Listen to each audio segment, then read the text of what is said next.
Good morning students, मैं Sunita Uniyal, PGT history, राजकीय Sarvodaya Vidyalaya number 4, Rupnagar. आज हम क्लास 12th हिस्ट्री का लेसन 6 भक्ति परंपरा, भक्ति सूफी परंपराएं पढ़ेंगे। इसके अंदर हम कई टॉपिक्स करेंगे, उन सभी टॉपिक्स को हम एक एक करके ले लेते हैं। बच्चों, भक्ति का अर्थ है ईश्वर के प्रति निस्वार्थ भाव से प्रेम और समर्पण की भावना को भक्ति कहते हैं। भक्ति परंपरा के दो प्रमुख वर्ग हैं, सगुण भक्ति परंपरा और निर्गुण भक्ति परंपरा। सगुण भक्ति परंपरा के जो संत थे वे साकार ईश्वर की आराधना करते थे, यानी वे अपने अपने इष्ट देव की मूर्ति बनाकर उसकी पूजा करते थे, जैसे कि भगवान शिव, विष्णु तथा अन्य देवी देवताएं और उनके अवतारों की पूजा। जो निर्गुण भक्ति शाखा के संत हुए हैं वे निराकार ईश्वर की प्रार्थना करते थे, उनकी आराधना करते थे। उनका मानना था कि ईश्वर कण कण में विद्यमान है, हर जगह विद्यमान है, तो वे अमूर्त ईश्वर की प्रार्थना करते थे। जो सगुण भक्ति शाखा के संत हुए हैं उनमें प्रमुख हैं मीराबाई, तुलसीदास जी और सूरदास जी। मीराबाई अपने इष्ट देव श्री कृष्ण की मूर्ति बनाकर उनकी आराधना करती थी। और निर्गुण भक्ति शाखा में जो प्रमुख संत हुए हैं वो कबीरदास जी और गुरु नानक देव जी। निर्गुण भक्ति शाखा के जो संत थे उन्होंने ये कहा कि ईश्वर हर कण कण में विद्यमान है। उन्होंने बाह्य आडंबरों का विरोध किया, मूर्ति पूजा, जप तप, यज्ञ, हवन करना, उन्होंने इन सभी बाह्य आडंबरों का विरोध किया। इनमें कबीरदास जी ने तो ये तक कहा है कि माला फेरने वाले जो लोग हैं, जो मूर्ति पूजा करते थे, उन्होंने उनके लिए कहा कि माला फेरत जुग भया, गया न मन का फेर, कर का मन का डारी दे, मन का फेर। इसके अलावा उन्होंने मूर्ति पूजा, पत्थर की मूर्ति पूजा करने वाले लोगों के बारे में कहा कि पाहन पूजे हरि मिले तो मैं पूजूं पहाड़, ताते यह चाकी भली पी सिखाए संसार। उन्होंने कहा कि अगर पत्थर पूजने से ही अगर ईश्वर मिलते हैं तो मैं पहाड़ की पूजा करूं, क्योंकि इससे तो यह पत्थर की चक्की ही अच्छी है जिसमें अनाज पीस के जो है वो संसार जो है अपना पेट भरता है। इसके अलावा दूसरा जो टॉपिक है सगुण और निर्गुण जो है भक्ति शाखा जो है सभी बच्चों को क्लियर हो गई होगी। सगुण भक्ति शाखा के संत साकार ईश्वर की उसकी मूर्ति बनाकर पूजा करते थे, जबकि निर्गुण भक्ति शाखा के संत जो हैं वे निराकार ईश्वर की पूजा करते थे, अमूर्त ईश्वर की पूजा करते थे। दूसरा टॉपिक हम लेंगे तमिलनाडु के अलवार और नयनार संत। बेटे, 6वीं शताब्दी में दक्षिण में तमिलनाडु में अलवार और नयनार संत हुए। अलवार जो संत थे वो विष्णु के उपासक थे, भगवान विष्णु के उपासक थे, और नयनार संत जो थे वो शिव के उपासक थे। बच्चों, एक ये तरीका बहुत अच्छा है याद करने का, क्योंकि बच्चे कंफ्यूज होते हैं। नयनार, नयन, शिव जी की जो है वो तीसरी आंख होती है, तीसरा नयन होता है, तो नयन से नयनार, तो याद करने का बहुत अच्छा तरीका है कि नयनार संत जो हैं वो शिव के उपासक थे और अलवार संत जो हैं वो विष्णु के उपासक थे। अब इनकी विशेषताएं हम थोड़े पढ़ेंगे वन बाय वन। जो अलवार और नयनार संत थे वे अपने अपने इष्ट देव की उपासना करते हुए एक स्थान से दूसरे स्थान पर भ्रमण करते रहते थे, और किन्हीं किन्हीं स्थलों को उन्होंने जो है अपने इष्ट देव का निवास स्थान घोषित कर दिया और वहाँ बड़े बड़े मंदिरों का निर्माण करवाया और वे उनके तीर्थ स्थान बन गए। अपने अपने इष्ट देव के तमिल भाषा में भजन गाते हुए वे एक स्थान पे दूसरे स्थान पर घूमते रहते थे। उसके अलावा हम पढ़ेंगे तीसरा टॉपिक है राज्य के साथ संबंध। अलवार और नयनार संतों के राज्य के साथ किस प्रकार के संबंध थे, ये क्वेश्चन पेपर में 3 मार्क्स में या जो है 3 मार्क्स में काफ़ी बार आता है। उसमें क्या है कि राज्य के साथ किस प्रकार संबंध थे। पहला, इन्हें चोल, जो शक्तिशाली चोल सम्राट थे, इन्होंने अलवार और नयनार संतों का समर्थन किया। इन्होंने इनका सम्मान, बहुत अधिक सम्मान किया। उसके लिए उनके मंदिर बनवाने के लिए उन्होंने उन्हें भूमि का अनुदान दिया। बड़ी बड़ी शिव और भगवान विष्णु की प्रतिमाएं बनवाई, कांस्य की बड़ी बड़ी शिव की प्रतिमाएं बनवाई। चिदम्बरम, तंजावुर, गंगैकोट, चोलपुरम में बड़े बड़े विशाल मंदिरों का निर्माण करवाया। उसके अलावा जो अलवार और नैनार संतों का वेलाल कृषकों द्वारा भी सम्मान किया गया। वेलाल कृषक कौन थे बेटा? वेलाल कृषक वे कृषक थे जो धनी थे, बहुत ही आर्थिक स्थिति इनकी बहुत ही सुदृढ़ और मजबूत थी। वेलाल कृषकों ने भी और चोल सम्राटों ने भी इन अलवार और नैनार संतों का सम्मान किया और इनका समर्थन प्राप्त करने के लिए ये लालायित रहते थे, चेष्टा करते रहते थे। उसके अलावा बेटा नेक्स्ट टॉपिक जो हम करेंगे वो है कर्नाटक की वीर शैव परंपरा। 12वीं शताब्दी में कर्नाटक में एक ब्राह्मण हुए जिनका नाम था बासवन्ना। उन्होंने एक नवीन भक्ति आंदोलन की शुरुआत की, नवीन भक्ति आंदोलन का नेतृत्व किया, जिसे कि वीर शैव परंपरा कहा गया।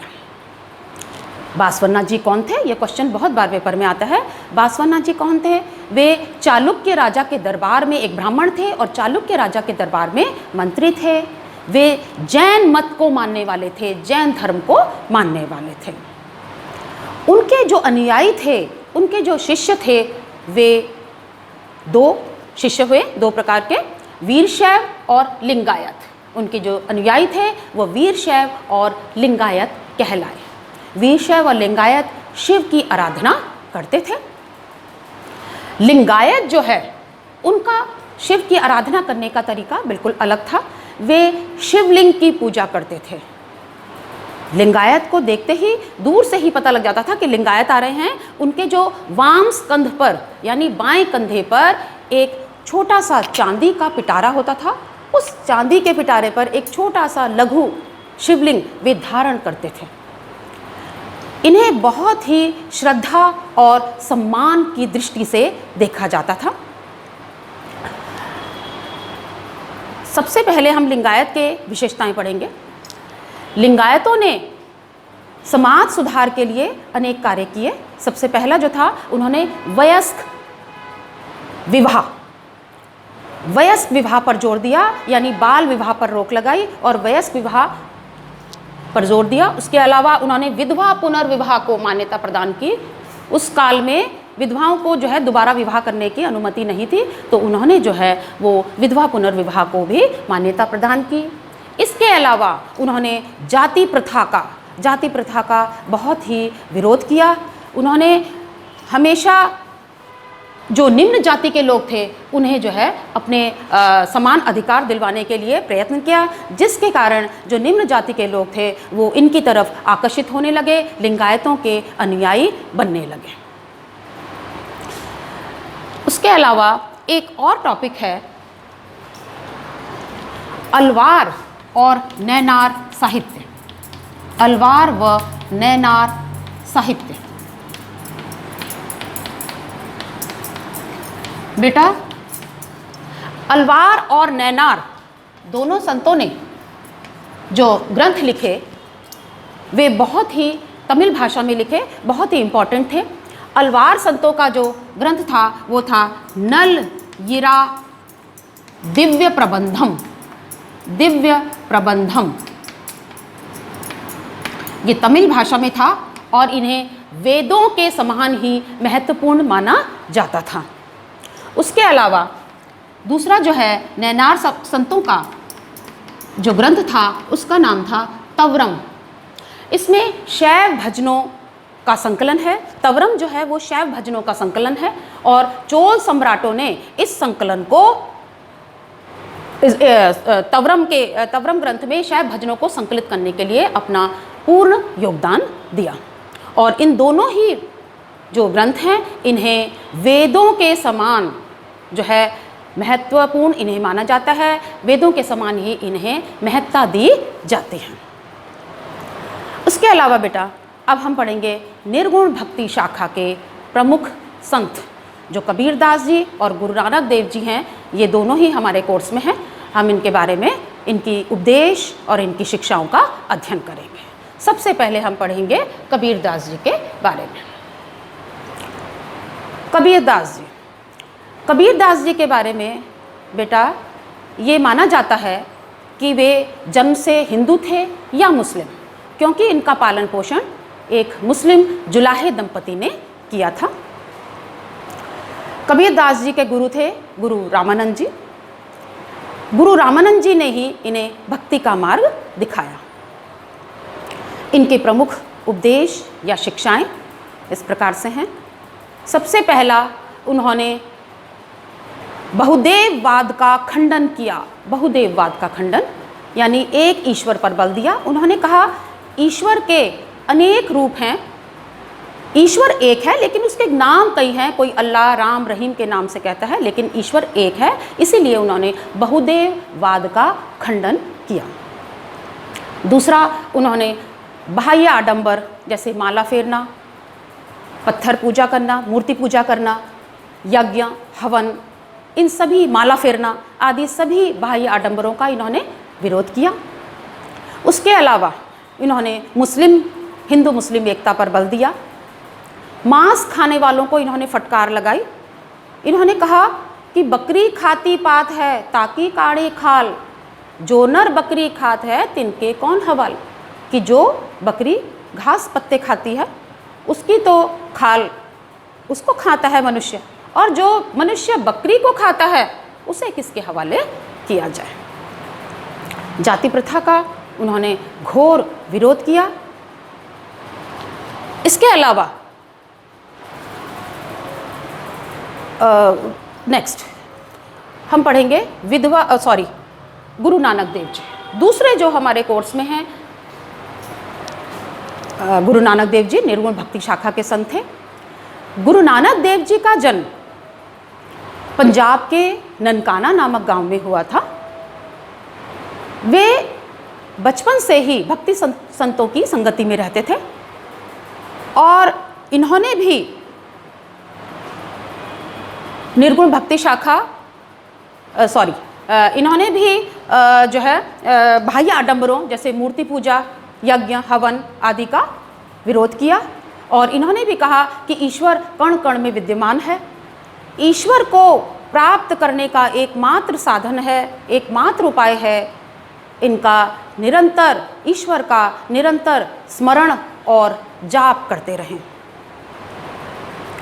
इस प्रकार हम देखते हैं कि कबीरदास जी और गुरु नानक देव जी ने निर्गुण भक्ति का प्रचार किया। इसके अलावा बेटा हम अपनी नेक्स्ट क्लास में जो है इसके आगे के जो टॉपिक्स हैं, यानी आज हमने भक्ति आंदोलन के बारे में पढ़ा, नेक्स्ट क्लास में हम सूफी परंपराएं और भक्ति आंदोलन का जो उदय और के कारण और प्रभाव क्या क्या रहे उनके बारे में पढ़ेंगे। आज एक छोटा सा टॉपिक और कवर कर लेते हैं, मीराबाई। मीराबाई मेवाड़ के मेड़ता जिले की राजकुमारी थी। इनका विवाह एक राजकुमार के साथ हुआ था। ये श्री कृष्ण की अनन्य भक्त थी, उनकी मूर्ति बनाकर उनकी पूजा करती थी। इन्होंने हमेशा श्री कृष्ण की अनन्य भक्तिनी होने के कारण इन्हें जो है मेरे तो गिरधर गोपाल दूसरों ना कोई, ये भजन उन्हें श्री कृष्ण की अनन्य भक्तिनी के रूप में प्रसिद्ध कर देने के लिए पर्याप्त है। नेक्स्ट एक टॉपिक हमारा और रह गया है, स्त्री भक्त। एक टॉपिक और रह गया है, स्त्री भक्त। अलवार और नैनार। अलवार जो स्त्री भक्त थी वो थी अंडाल, और नैनार स्त्री भक्त थी करई काल अमैयार। स्त्री भक्त, ये भी बहुत इंपॉर्टेंट टॉपिक है। अंडाल, ये याद करने के लिए बेटा बहुत अच्छा है। अ से अलवार और अ से अंडाल। अंडाल जो है वो अलवार स्त्री भक्त थी और करई काल अमैयार जो है वो नैनार स्त्री भक्त थी। अंडाल जो है ये विष्णु भक्त थी। विष्णु भक्त, विष्णु को की भक्ति करते हुए उनके प्रेम भाव में छंदों का गायन करती थी। और जो करैक्कल अम्मैयार थी, इन्होंने भी अपने उद्देश्य की प्राप्ति हेतु घोर तपस्या की। इन दोनों ही जो स्त्री भक्त संत थी, इन्होंने पितृसत्तात्मक आदर्शों को चुनौती दी। ये कभी किसी भिक्षु या भिक्षुणी समुदाय की सदस्य नहीं बनी।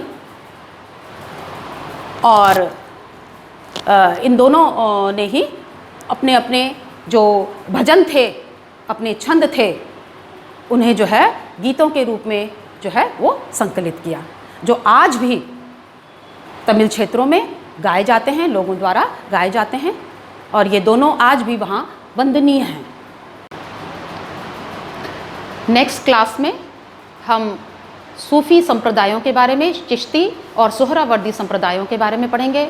सूफ़ी संतों के राज्यों के साथ किस प्रकार के संबंध थे, सूफ़ी मत की विशेषताएं, भक्ति आंदोलन का उदय के कारण और उसके प्रभाव के बारे में पढ़ेंगे। धन्यवाद।